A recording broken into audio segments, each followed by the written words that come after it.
Good morning. It's 8:30. I'm Karen Brown, and this is Mississippi Edition on MPB Think Radio. On today's show, we'll have the very latest on a Corinth man accused of sending poisoned mail to Senator Wicker and President Obama. Then, how the Gulf is still recovering 3 years after a massive oil spill. Plus, how one financial institution is giving kids hope for their financial futures. It's really been fun to see kids saving their pennies, opening their piggy banks and taking them up to our telecounters and making deposits. That's all coming up. This is Mississippi Edition on MPB Think Radio. This is Mississippi Edition on MPB Think Radio. I'm Karen Brown. Hope Credit Union and the Hope Enterprise Corporation have a mission. It's to serve what they call the unbanked and underbanked population of Mississippi. Hope CEO Bill Bynum says almost 25% of white Mississippians are unbanked or underbanked. Among African Americans, that number is even higher. More than 6 out of 10 black Mississippians don't have a bank account.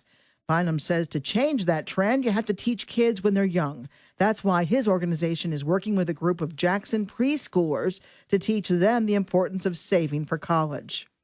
We are working with the city of Jackson, with the Mississippi Assets Coalition, with Delta State, the Corporation of Enterprise Development, to try to promote savings among children in Mississippi. All right. What age are you targeting? We've so far been working with kids in the City of Jackson's child care centers. These are 3, 4-year-olds. And you're teaching 3 and 4-year-olds how to save money? Well, I don't think you can ever start too early. It's really been fun to see kids saving their pennies, opening their piggy banks and taking them up to our telecounters and making deposits. Give us an idea of how you teach such small children the concept of saving. Well, as is often the case, things start at home and they start with their teachers. And the teachers have been implementing a curriculum that's been designed by experts from around the country and helping them to understand how and savings adds up over time, and trying to get some fundamental understanding of how interest accumulates, what interest is and how it accumulates. And the sooner you start, the more it builds over time, and what they can do with the pennies that eventually become dollars. And several of them are really excited about the possibilities. I would think that a 3 or 4-year-old and even a 5, 6, 7, 8-year-old, if you held out a handful of candy and said, you can spend your pennies on this, or you can put them in this piggy bank, that 9 out of 10 times they're going to choose the candy. Well, I suspect you're right. Sometimes adults would make that same choice. True. But I think the beauty of this program is to, again, introduce them to some of the basic concepts of money, of savings, of building assets. Tell us what the words banked and unbanked mean. Well, it's a very important concept, particularly here in the state of Mississippi. Banked is, as you would imagine, you have an account at a financial institution, at a depository such as Hope or a bank, and you have access to the tools that institution offers. But a lot of people in Mississippi are unbanked or underbanked, for that matter. And if you're unbanked, then you don't have an account.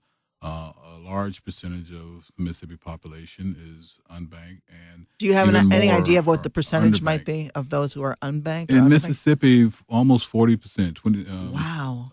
38.7% of the population is either unbanked or underbanked. And if you're underbanked, you may have an account, but you're still reliant. You regularly go to a check casher or a payday lender and pay exorbitant fees and prices for basic financial services. And so you've got almost 40% of Mississippians. That's incredible. Who are unbanked or underbanked. It's the highest concentration in the country. And a vulnerable population, as you said, that are falling prey to these exorbitant rates. That's true, and it's something that we have worked over the years to try to mitigate in the state.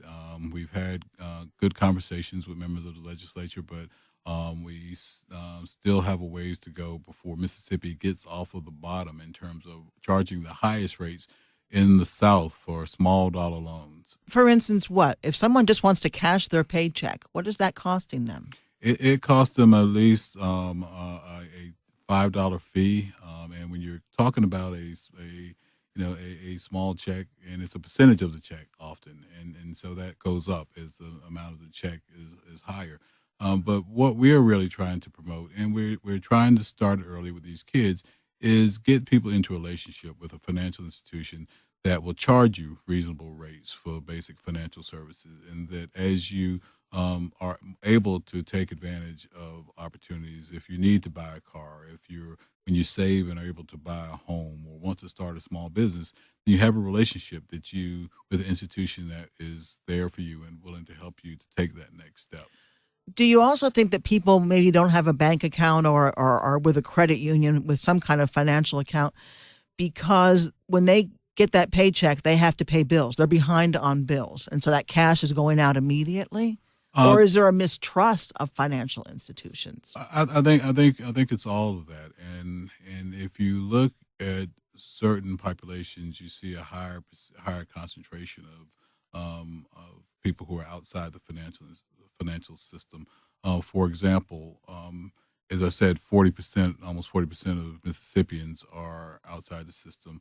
Among white Mississippians, that's about 24.7, almost a quarter of white Mississippians. When you look at African Americans, it's 64%, 6 out of 10, more than 6 out of 10 black Mississippians are either unbanked or underbanked. And you look at the demographic trends in Mississippi and across the South. Last year, over half of children less than age 18 were non-white. And so we're increasingly becoming a state where a large percentage of the population don't have the basic tools that they need to navigate our economic system. We're also a very rural state, and maybe people don't have access to that financial institution. It has been really disheartening to see how many banks are getting out of retail banking and are leaving some of the smaller towns, rural towns.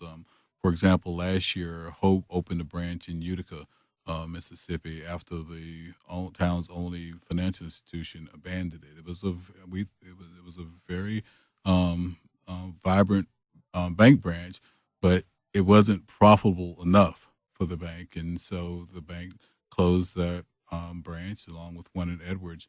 And we work with the mayor, with the townspeople, with the faith community and civic leaders who knew that without a financial institution, their community was going to decline, and they would see payday lenders and other predators come in and try to fill the gap. And so we were able to acquire the former bank branch and bring in members of the credit union.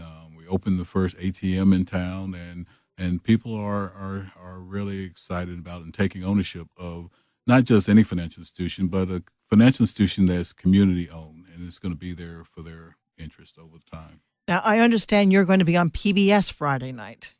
That's what I understand. We really had a good time on Need to know? Recording a need to know session where the kids were at the branch opening deposits, talking to the reporters, and talking about not just what they were going to do, but how their parents were actually having conversations with them about saving money. Well, it's certainly interesting to think that 3 and 4-year-olds can start to understand and start to become involved and invested in saving and credit unions and all that. And I thank you for sharing that with us. Bill Bynum is CEO of the Hope Credit Union and Hope Enterprise Corporation. Thank you, Bill.